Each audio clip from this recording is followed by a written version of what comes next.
Counter டாப்பை clean பண்ணி ஒரு 15 days கிட்ட ஆயிடுச்சு. டெய்லி நைட் க்ளீன் பண்ணும்போது தொடச்சி விட்டுருவேன். பட் டீப் க்ளீனிங் பண்ணி 15 டேஸ் கிட்ட ஆயிடுச்சு. இன்றைக்கி பசங்க ஸ்கூலுக்கு கிளம்புனதுக்கப்புறமா க்ளீன் பண்ணிடணும்னு பிளான் பண்ணியிருந்தேன். அதுபடியே பசங்க கிளம்புனதுக்கப்புறமா க்ளீன் பண்ண ஸ்டார்ட் பண்ணிட்டேன். ஃபஸ்ட்டெல்லாம் கவுண்டர் டாப்பில் நிறையா திங்ஸ் டம்ப் பண்ணி வச்சுருப்பேன். க்ளீன் பண்ணுறதுக்கும் பிடிக்காது, ரொம்ப சோம்பேறித்தனமாக இருக்கும். மந்த்லி ஒன்ஸ் தான் இந்த மாதிரி டீப் க்ளீனிங்லாம் பண்ணுவேன். பட் இப்போது ரொம்பவே மினிமலான ப்ராடக்ட் தான் வச்சுருக்கேன். அப்படிங்கிறதால எனக்கு க்ளீன் பண்ணுறதுக்கு ரொம்பவே ஈஸியாக இருக்குது.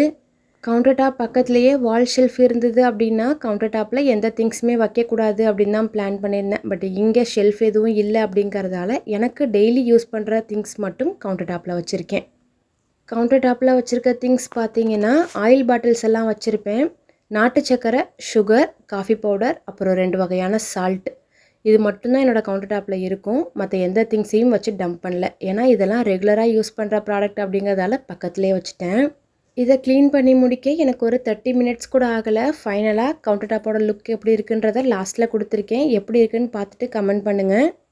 ஏதாவது சேஞ்சஸ் இருந்தாலும் மறக்காமல் கமெண்ட் பண்ணுங்கள். இந்த வீடியோ பிடிச்சிருந்ததுன்னா வீடியோக்கு ஒரு லைக் பண்ணிட்டு நம்ம சேனலையும் சப்ஸ்கிரைப் பண்ணி வச்சுக்கோங்க. அடுத்த ஒரு ஷார்ட்ஸில் பார்க்கலாம். பாய்.